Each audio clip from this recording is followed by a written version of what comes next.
धीमहि धियो यो न प्रचोदयात्।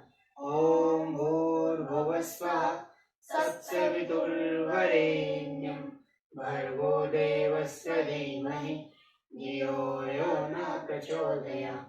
ॐ भूर्भुवस्वः तत्सवितुर्वरेण्यं भर्गो देवस्य धीमहि धियो यो न प्रचोदयात्। ॐ जय श्री राम। जय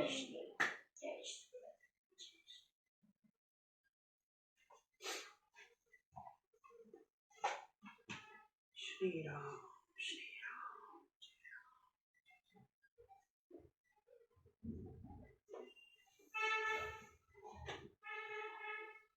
निवर्त्यमानो रामेण सुमंत्र प्रतिबोधित तवत्सह वचनम श्रुत्वा स्नेहात् काकुत्स्थः ब्रवीत। श्री रामचंद्र जी ने सुमंत्र को लौटते हुए जब इस प्रकार समझाया तब उनकी सारी बातें सुनकर वे श्री राम से स्नेह पूर्वक मिले।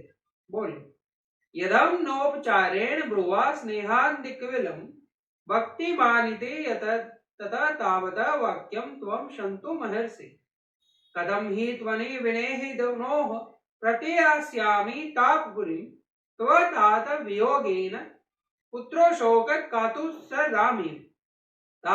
सेवक का स्वामी के प्रति जो सत्कार पूर्ण बर्ताव होना चाहिए उसका यदि मैं आपसे बात करते समय पालन न कर सकूं, यदि मेरे मुख से स्नेहवश कोई दृष्टापूर्वक बात निकल जाए तो यह मेरा भक्त है ऐसा समझकर आप मुझे क्षमा कीजिएगा। जो आपके वियोग से पुत्र शोक से आतुर हुई माता की भांति संतप्त हो रही है, उस अयोध्यापुरी में मैं आपको साथ लिए बिना कैसे लौटकर जा सकूंगा। सरामपि तावने रथम दृष्ट्वा तदा जनम विना रामम रथम दृष्ट्वा विधेयापि सा पुरी। आते समय लोगों ने मेरे रथ में श्री राम को विराजमान देखा था। अब इस रथ को श्री राम से रहित देखकर उन लोगों का और अयोध्यापुरी का भी हृदय विदीर्ण हो जाएगा। दैन्यम ही नगरी गच्छे दृष्ट्वा शन्युमीमं रथम सुधावशेन स्वं सैन्यम हतवीर रमिवाभवे।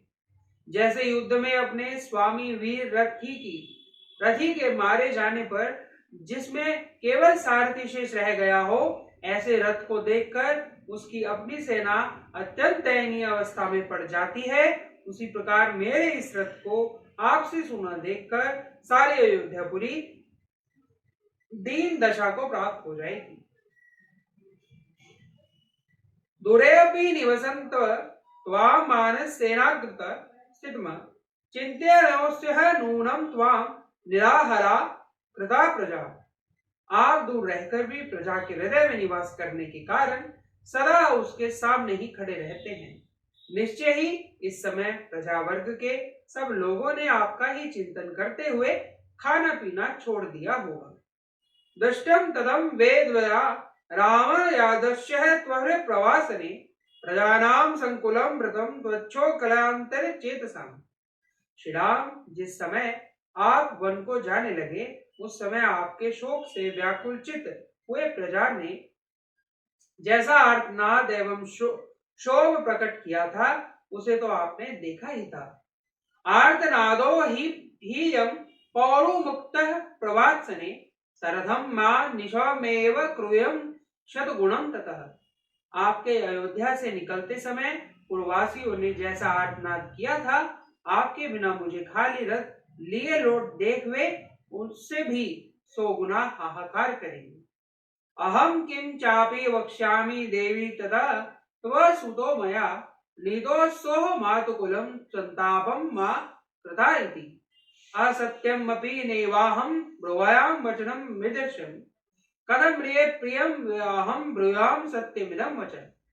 क्या मैं महारानी कौशल्या से जाकर कहूंगा कि मैंने आपके बेटे को मामा के घर पहुंचा दिया है, इसलिए आप संताप न करें। यह बात प्रिय होने पर भी असत्य है, अतः ऐसा असत्य वचन भी मैं कभी नहीं कह सकता। फिर वह अप्रिय सत्य भी कैसे सुना सकूंगा कि मैं आपके पुत्र को वन में पहुंचाया। मम तान्मे योगस्तः द्विनज्जन वाहिन कथम रथम वयाहिनम प्रवाहन्तु हृदयतम। ये उत्तम घोड़े मेरी आज्ञा के अधीन रहकर आपके बंधुजनों को भार वहन करते हैं। आपके बंधुजनों से हीन रथ को ये वहन नहीं करते हैं। ऐसे दशा में आपसे सूने रथ को ये कैसे सीख सकेंगे।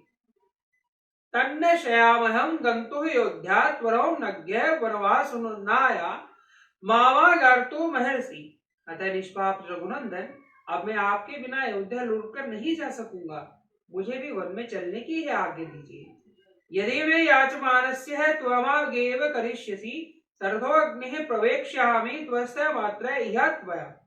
यदि इस तरह याचना करने पर भी आप मुझे त्याग ही देंगे तो मैं आपका द्वार परित्यक्त होकर यहाँ रथ सहित अग्नि में प्रवेश कर जाऊंगा।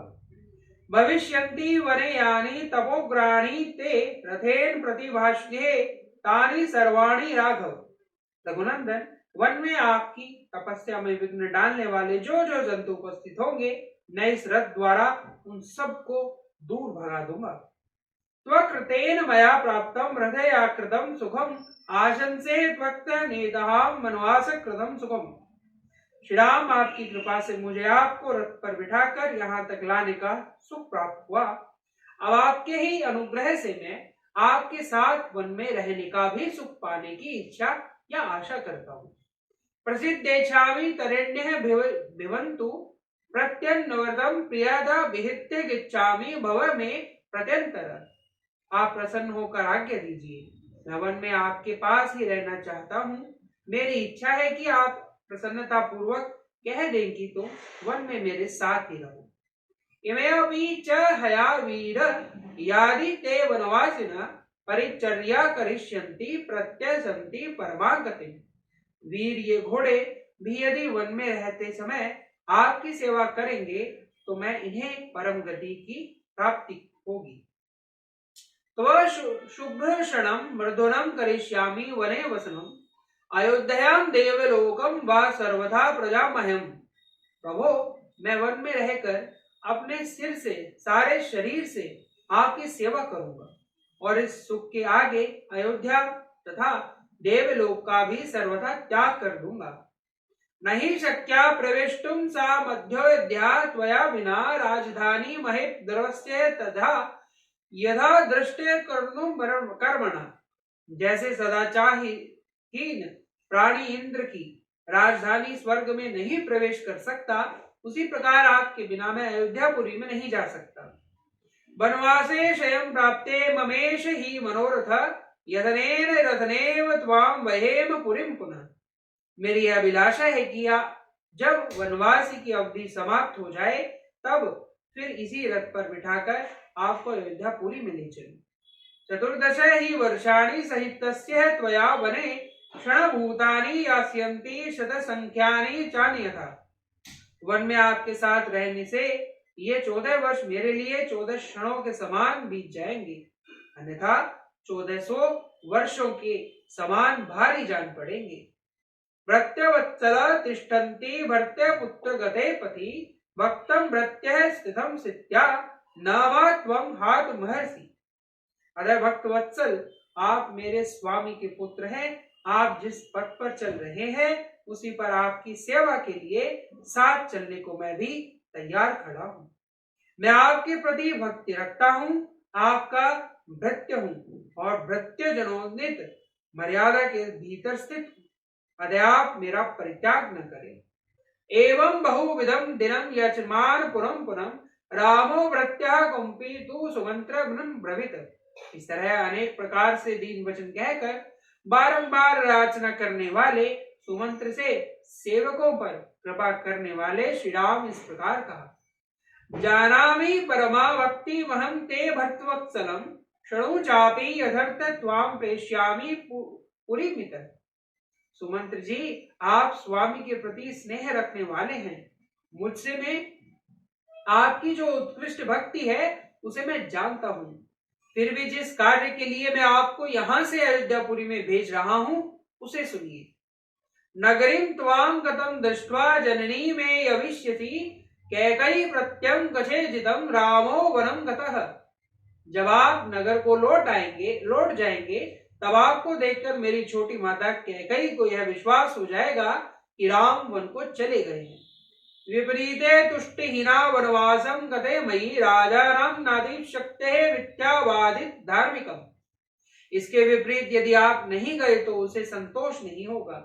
मेरे वनवासी हो जाने पर भी वह धर्मपरायण महाराज दशरथ के प्रति मिथ्यावादी होने का संदेह करे, ऐसा मैं नहीं चाहता। एषम मे प्रथमा कल्पो इदं भव मे यविष्यसि भरतारक्षितः स्विदं पुत्र राजम वाक्यते। आपको भेजने में मेरा मुख्य उद्देश्य यही है कि मेरी छोटी माता कैकेयी भरत द्वारा सुरक्षित समृद्धशाली राज्य को हस्तगत कर ले।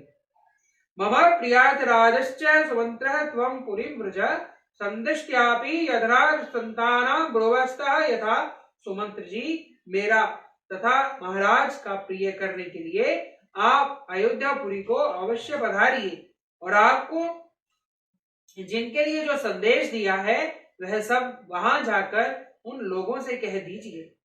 इत्युक्ता वचनम सूतम शांत्युक्त्वा पुनः पुनः गोहम वचन कलिभो रामो हेतुम ब्रवीत। ऐसा कहने पर श्री राम ने सुमंत्र को बारंबार सांत्वना दी। इसके बाद उन्होंने गुह से उत्साह पूर्वक यह युक्त बात कही। नेदानीं गृह योग्य वयं वासो से सजने वने अवश्यम आश्रमे वासम कृत्यवस्तः विधि। निषाद राजगुह, इस समय मेरे लिए ऐसे वन में रहना उचित नहीं है जहाँ जनपद के लोगों का आना जाना अधिक होता हो। अब अवश्य मुझे निर्जन वन के आश्रम में ही वास करना होगा। इसके लिए जटाधारण आदि आवश्यक विधि का मुझे पालन करना चाहिए। तो हम गुहत्वा नियमं तपस्विन भुजक्षणं हित काम प्रत्युभुर्य सीताया लक्ष्मणस्य च जटा कृत्वा गमिष्यामि नयग्रह शिवः मानय त्वक्षिरं राजपुत्राय गुह क्षिप्रः पुरहारतम्। अतः फल मूल का आहार और पृथ्वी पर शयन आदि नियमों को ग्रहण करके मैं सीता और लक्ष्मण की अनुमति लेकर पिता का हित करने की इच्छा सिर पर तपस्वी जनों के आभूषण रूप जटा धारण करके यहाँ से उनको जाऊंगा। मेरे केशों को जटा का रूप देने के लिए तुम बड़ का दूध ला दो।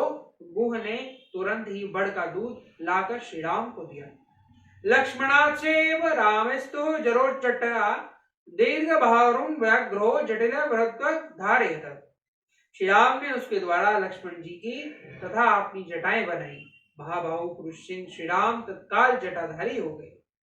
तो तदा चिद संपन्नो जटा मंडल धारिणो अशोचत देह भ्रषित समो भ्रात्रो राम लक्ष्मणो। उस समय वे दोनों भाई श्री राम लक्ष्मण वल्कल वस्त्र और जटा मंडल धारण करके ऋषियों के समान शोभा पाने लगे। ततो वेख्यानसं मार्ग स्थितं सह लक्ष्मण व्रता दृष्टवान राम सहाय गृह ब्रवीत। तदंतर वानप्रस्थ मार्ग का आश्रय लेकर लक्ष्मण सहित श्री राम ने वानप्रस्थोचित व्रत को ग्रहण किया। तत्पश्चात वे अपने सहायक गुह से बोले, अप्रमतो बले कोशे दुर्गे जनपदे तथा भवेथा गुहम राज्यम ही दुराक्षतम मतम। निषादराज, तुम सेना, खजाना, किला और राज्य के विषय में सदा सावधान रहना, क्योंकि राज्य की रक्षा का काम बड़ा कठिन माना गया है। ततस्तः समनुज्ञाप्यः गुहक्षः कुनंदनम जगाव तूर्ण व्यग्रहम संभारे सहलक्षणम। गुह को इस आज्ञा का देकर उससे विदा ले इक्ष्वाकु कुलनंदन जी श्री रामचंद्र जी की पत्नी और लक्ष्मण के साथ तुरंत ही वहां से चल दिए। उस समय उनके चित्त में तनिक भी व्यग्रता नहीं थी। स तु दृष्ट्वा नदी तीरे नावक्षण कुलनंदनम तिदर्शनो निग्रहणा गृहमिदं वचनं ब्रवीत। नदी के तट पर लगी हुई नाव को देखकर इक्ष्वाकु कुलनंदन श्री राम ने शीघ्रगामी गंगा नदी के पार जाने की इच्छा से लक्ष्मण को संबोधित करके कहा, आरोह त्वं नवाग्रहं सिद्धं नवामिनो शने सीता चारवोक्षः परिग्रहं मनस्विनम्। पुरुष सिंह, यह सामने नाव खड़ी है, तुम मनस्विनी सीता को पकड़कर धीरे से उस पर बिठा दो। फिर स्वयं भी नाव पर बैठ जाओ।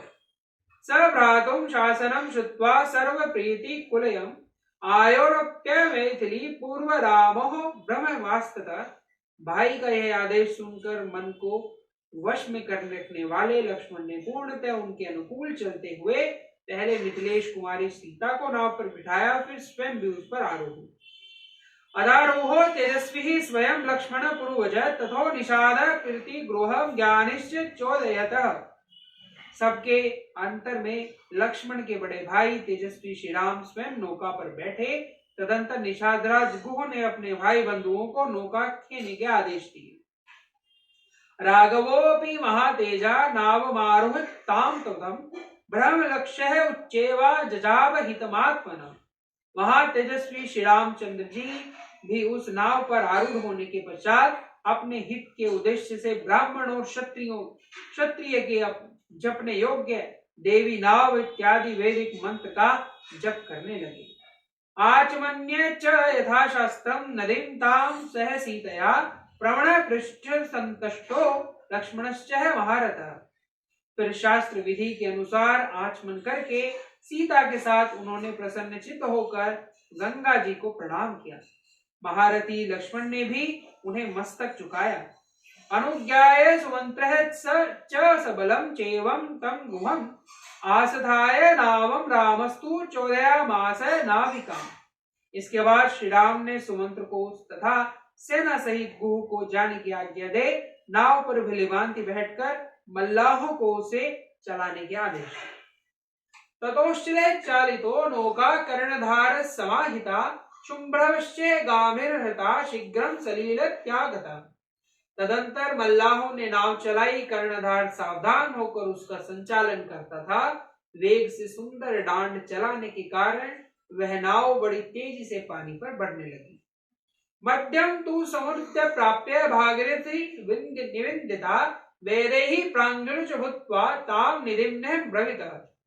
भागीरथी की बीच धारा में पहुंचकर सती साध्वी विदेही नंदिनी सीता ने हाथ जोड़कर गंगा जी से यह प्रार्थना की। पुत्रो दशरथस्यायं महादस्य धीमता निदेशं पालत्येन गंगे त्वभिरक्षिते। देवी गंगे ये परम बुद्धिमान महाराज दशरथ के पुत्र हैं और पिता की आज्ञा का पालन करने के लिए वन में जा रहे हैं। यह आपसे सुरक्षित होकर पिता की इस आज्ञा का पालन कर सके ऐसी कृपा कीजिए। चतुर्दश ही वर्षाणि समग्र न्यून्य कानने भ्रात्रा सह मया चेवत पुनः प्रत्यागमिष्यति। वन में पूरे 14 वर्षों तक निवास करके ये मेरे तथा अपने भाई के साथ पुनः अयोध्यापुरी को लौटेंगे। ततस्त्वः देवी सुभगे क्षेमेण पुनरागता यक्षे प्रबोधिता गंगे सर्वकाम सर्वमर्दिनी। सौभाग्यशालिनी देवी गंगे उस समय वन से पुनः कुशल पूर्वक लौटने पर संपूर्ण मनोरथ से संपन्न हुई। मैं बड़ी प्रसन्नता के साथ आपकी पूजा करूंगी। त्वं ही त्रिभदगे देवी ब्रह्मलोकम समरक्षते भार्यां चोदय धीराजस्य लोकस्मिहि संप्रदर्श्यते। स्वर्ग भूतल और पाताल तीनों मार्गों पर विचरने वाली देवी तुम यहाँ से ब्रह्मलोक तक फैली हुई हो और इस लोक में समुद्र राज की पत्नी के रूप में दिखाई देती हो। सात्वां देवी नमस्यामि प्रशस्यामि च शोभने प्रादज्यराजे नवराज्ञे शिवेन पुनरागते। शोभाशालिनी देवी पुरुष सिंह श्रीराम जब पुनः वन से सकुशल लौटकर अपना राज्य प्राप्त कर लेंगे तब मैं सीता पुनः आपको मस्तक झुकाऊंगी और आपकी स्तुति करूंगी। गवाम शतसहस्रः च वस्त्रायन्नं च पेशलम् ब्राह्मणस्य प्रदास्यास्मिन् त्वं प्रिय कीर्षेय। इतना ही नहीं, मैं आपका प्रिय करने की इच्छा से ब्राह्मणों को 1,00,000 गोएं, बहुत से वस्त्र तथा उत्तमोत्तम वर्ण प्रदान करूंगी। सुरागष्टे शस्त्रेण वासबुधोत्तनेन च यक्षसे त्वां प्रियतां देवी पुरी पुनरोगता। देवी पुनः अयोध्यापुरी में लौटने पर मैं सहस्रों दुर्लभ देव दुर्लभ पदार्थों तथा राजकीय भाग से रहित पृथ्वी, वस्त्र और अन्न के द्वारा भी आपकी पूजा करूंगी। आप मुझ पर प्रसन्न हो। यानी त्वरितवासिनी देवतानि च सन्ति तानि सर्वाणि यक्षयामि तीर्थयातनानि च। अपने किनारे जो जो देवता, तीर्थ और मंदिर है, उन सब का मैं पूजन करूंगी। पुनरेव महाभारुम्या भ्रातः च संगतः अयोध्यां वनवासता तू प्रविश्य शनौ नगे। निष्पाप गंगे, ये महाबाहु पाप रहित मेरे पतिदेव मेरे तथा अपने भाई के साथ वनवास से लौटकर पुनः अयोध्या नगरी में प्रवेश करें। तथा संभाषमाणां सा सीता गंगा निधित्ता दक्षिणा दक्षिणम तिरम शिब्र वाभुम पागतम। पति के अनुकूल रहने वाली सती साध्वी सीता इस प्रकार गंगा जी से प्रार्थना करती हुई शीघ्र ही दक्षिण तट पर जा पहुंची। तीरम तु समुद्रम प्राप्यम नावम हित्वा नर्षवर्धे प्रतिष्ठम से भक्त्रा विदेह च परंतप। किनारे पहुंचकर शत्रुओं को संताप देने वाले नरश्रेष्ठ श्री राम ने नाव छोड़ दी और भाई लक्ष्मण तथा विदेह नंदिनी सीता जी के साथ आगे को प्रस्थान किया। अतः ब्रवीण महाभाऊ सुमंत्रणां वर्धनम भव संरक्षार्थे सज्जने विजने वा अवश्यम रक्षणं कार्यम मुद्धे विजने वने अग्रतो गच्छे सौमित्र सीता त्वमां गच्छतु। पुष्टगणागुष्यामि सीतां त्वां चानुपालयम् अन्योदस्य हि नो रक्षया कर्तव्य पुनरुष्यबल। तदंतर महाबाहु श्री राम सुमंत्र नंदन लक्ष्मण जी से बोले, सुमित्रा कुमार, अब तुम सज्जन या निर्जन वन में सीता की रक्षा के लिए सावधान हो जाओ। हम जैसे लोगों को निर्जन वन में नारी की रक्षा अवश्य करनी चाहिए। अतः तुम आगे आगे चलो, सीता तुम्हारे पीछे पीछे चले और मैं सीता की था तुम्हारी रक्षा करता हुआ सबसे पीछे चलूंगा। पुरुष प्रवर हम लोगों को एक दूसरे की रक्षा करनी चाहिए। न हि तावदधिक्रा सुकला काचनम क्रियाम अज्ञः दुखम तु वेदेहि वनवास्य वेत्यस्ति। अब तक कोई भी दुष्कर कार्य समाप्त नहीं हुआ है।